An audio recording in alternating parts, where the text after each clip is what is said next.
What's good, guys? It's your partner, LaDale, man. Happy Wednesday to you. Hope all is well with you and the family. I want to come in for a brief second to talk with you for a second concerning the topic of really financing in the real estate and what's going on in the retail space and the investor space. Everybody knows that we have kind of record high interest rates. I think FHA is around like 7.1%, which is not uncommon. It's higher than what it was 4 years ago. You're looking at 2 or 3%.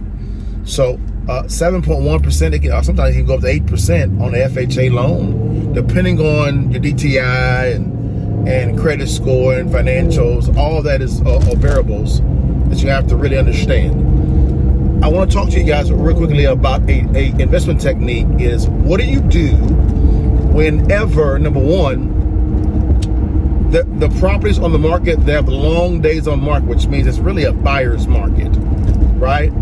Then number two is what options can investors actually offer retail buyers to where you can sell your property, but also maybe even beat an FHA mortgage interest rate. Yes, I said that correctly.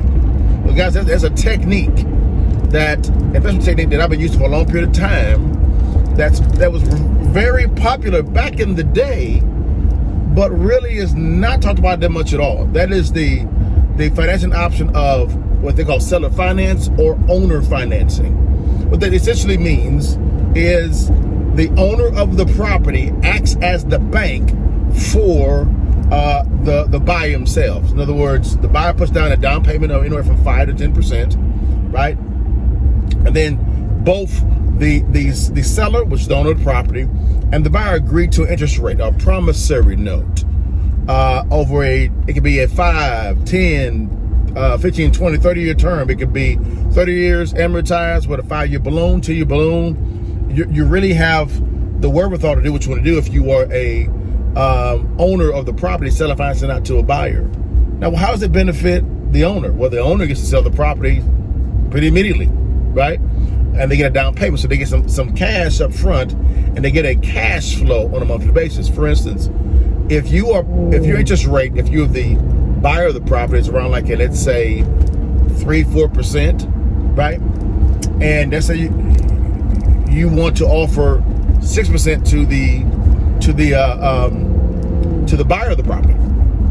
It's not uncommon. You're making a 3% delta arbitrage there, a profit that you put in your pocket, right? That's your cash flow, because you're acting as the bank to the buyer. So you got a down payment up front, cash up front, and you get a drip of cash flow on a monthly basis. But even more so, you pass on the responsibility of taxes, insurance, and maintenance to the buyer of the property, right? Which is excellent if you are a seller of the property, right? Now, how does it benefit the buyer? Well, simple. The buyer gets to the joy of home ownership, right? They get the joy of having a pretty reasonable interest rate. And number three, the buyer also gets the joy of building equity, right? Because they put down 5-10% down, which is great, and they can pass on that property to their children. But more so, you got to qualify for this mortgage without pulling any credit at all or any financials, typically. And now I'm different. I'll still ask for some financials, but credit score, I'm not really worried about it all, because it's seller financing. So I don't know about you, if you are a buyer of a property and you get to qualify for a good functioning home without having to pull your credit, man, that is a dream. So again, there's a benefit for both the seller and the buyer. I'm gonna say this here.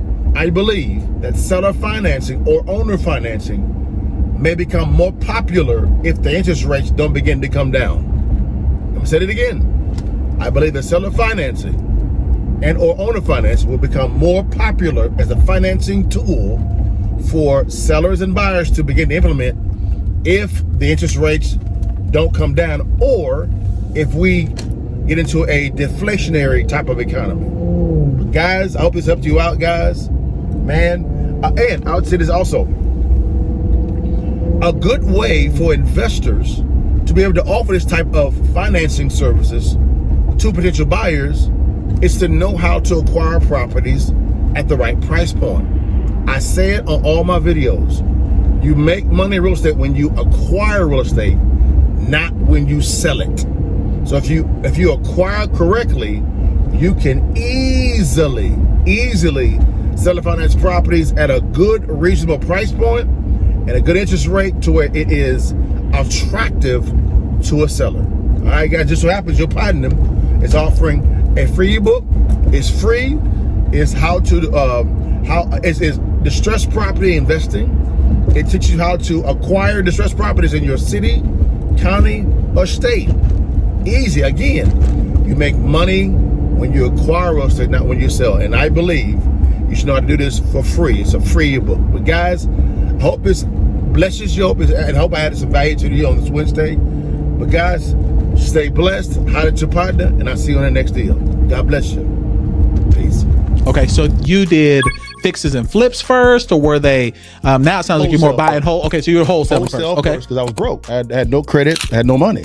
So I had to get some money coming in. So I learned how to do wholesale. And you were doing wholesaling at the good time too. 2000. When it wasn't so saturated. There was. I kind of saw the debacle coming. Okay. It didn't make any sense. I was like, wait a minute. How can you lend out to retail buyers 99.7%? Yeah. Just a little bit of a down tick. It's insolvent. And you got to remember, in some states, because I lived in Florida at the time, you could have loan to value above 100% of your property. Right.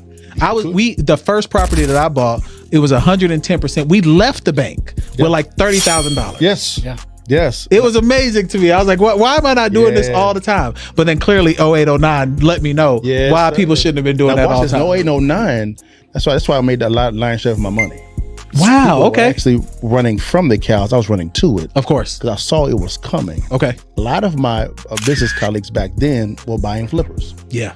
I didn't think it was wise for me to share 50% of my profit with Uncle Sam. He didn't do no work. Okay. So why would I give him free money? Of course. Okay, how can I make sure I'm still legal, but keep the lion's share of the cash flow? Of course. So I began studying the tax code with my accountants and CPAs, and I said, okay, I'm going to buy and hold a lot of properties. Now watch this. I actually buy a lot of properties. I take home money when I actually acquire it.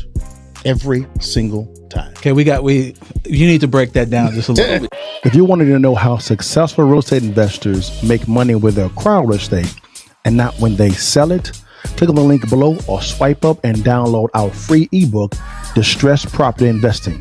The blueprint is in the ebook. Stay blessed, holler at your partner, and download the ebook today.